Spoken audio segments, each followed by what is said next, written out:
Welcome to this explainer. Okay, imagine, just for a second, dreaming with all your heart of becoming a doctor. You've got the intelligence, you've got this unending determination, but you're told, flat out, no way, not allowed. And not because of your grades, but simply because of your gender. For centuries, society held this rock-solid belief that medicine was a profession exclusively reserved for men. But today, we're looking at the incredible story of one woman who decided that the status quo just wasn't going to cut it. A woman who completely defied centuries of tradition to change medicine forever. So let's dive right in and explore the absolutely impossible journey of Elizabeth Blackwell. Now, to really grasp the sheer magnitude of her achievements, we've got to mentally travel back to the 1840s.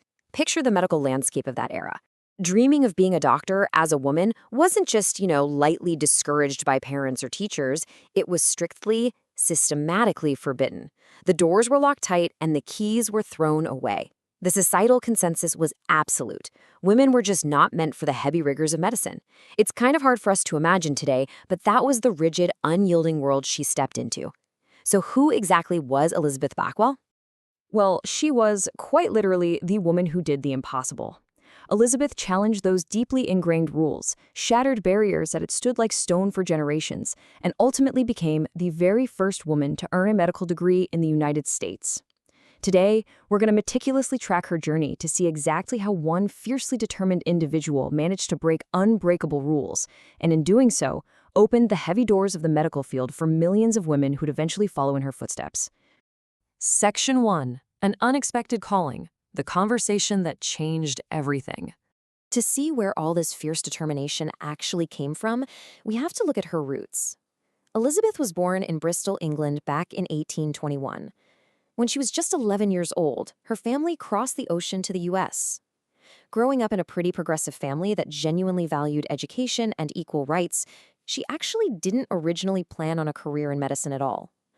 The whole thing shifted because of a single, highly emotional catalyst. You see, Elizabeth had a close friend who became seriously ill. And during this incredibly vulnerable time, her friend made a heartbreaking confession. She told Elizabeth, "I would have felt far more comfortable being treated by a woman. Instead of a male doctor, she just desperately wished for a female presence in her medical care." That simple, profound conversation planted a seed. It sparked Elizabeth's lifelong mission to enter a field where literally no woman had ever gone before. Section 2. The Impossible Path, Facing the Medical Establishment of the 1840s. Once she made her decision, the reality of the era hit her like a brick wall. In the 1840s, women weren't just discouraged, they were almost entirely excluded from higher medical education.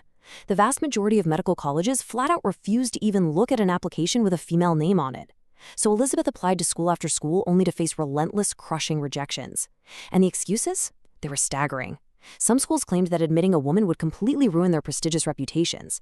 Others took a more, paternalistic route, simply stating that practicing medicine was inherently unsuitable for the delicate nature of women.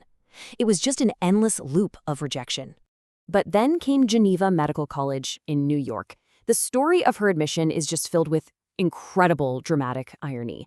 The faculty at Geneva really didn't want her, but they were kind of too cowardly to just issue another standard rejection. So they hatched this plan.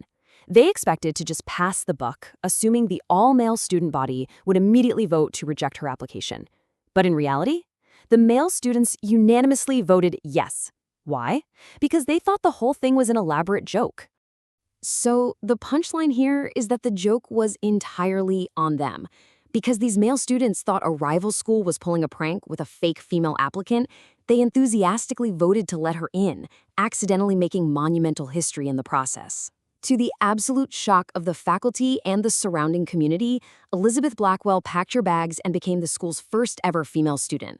A wild twist of fate opened the door, but for sure it would be her own pure grit that kept it open. Section 3. The Trailblazer's Ordeal. Surviving medical school as the only woman. Of course, just getting admitted was only the first battle. Once she arrived on campus, the environment was anything but welcoming. She was entirely alone as the only woman in her class. Her real ordeal was just beginning. Some professors literally banned her from attending certain anatomical lectures, saying they were inappropriate for a woman's eyes. Many of her classmates went out of their way to shun her. Even the patients were deeply uncomfortable being examined by a female student. Yet, look at her remarkable trajectory. Born in 1821, facing total exclusion in the 1840s, she just refused to quit. By 1849, despite all that intense hostility, she earned the begrudging respect of her professors through sheer, undeniable brilliance. Actually, scratch that. She didn't just graduate, she finished at the very top of her class, first place, officially making her the first woman in the United States to earn a medical degree. Section 4. Breaking new ground. Refusing to wait for society to catch up. Now, you might think that graduating at the top of her class would finally silence the critics. But unfortunately, a piece of paper didn't magically erase centuries of ingrained sexism. Even as a fully qualified, top-tier doctor, hospitals flatly refused to hire female physicians. And the general public still completely lacked trust in women doctors, hesitating to even seek care from her. She had the degree, but nowhere to practice. So, rather than waiting around for society to hand her an opportunity, Elizabeth Blackwell created her own. She basically built a revolutionary blueprint for future female doctors in 3 major actionable steps. Step 1. She helped establish the New York Infirmary for Women and Children. This crucially gave women doctors an actual place to practice and train. Step 2. She helped found a medical college entirely dedicated to educating women physicians. And step 3, she took her knowledge straight to the public, publishing books and delivering lectures that heavily promoted better hygiene, preventative health care, and way higher standards in medical education across the board. Section 5. Forging a lasting legacy, the modern reality of women in medicine. You see, Elizabeth Blackwell's work wasn't just about her own career. It was about tearing down the walls so others could walk right through it. Today, we can look around and see women serving as brilliant surgeons, groundbreaking researchers, and global medical leaders. That modern reality, the incredible progress we see in hospitals all over the world today, was made possible because pioneers exactly like her absolutely refused to accept the barriers of their time.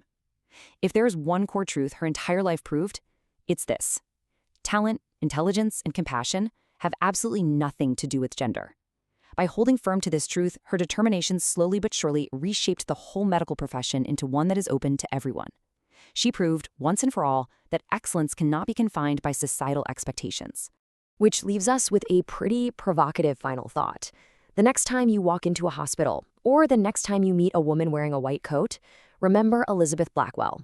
Remember that there was a time when women weren't even allowed to study medicine, and it only changed because one woman completely refused to give up. So, how many dreams are delayed today simply because we accept the rules of the past? It's definitely a question worth asking ourselves as we look toward the future.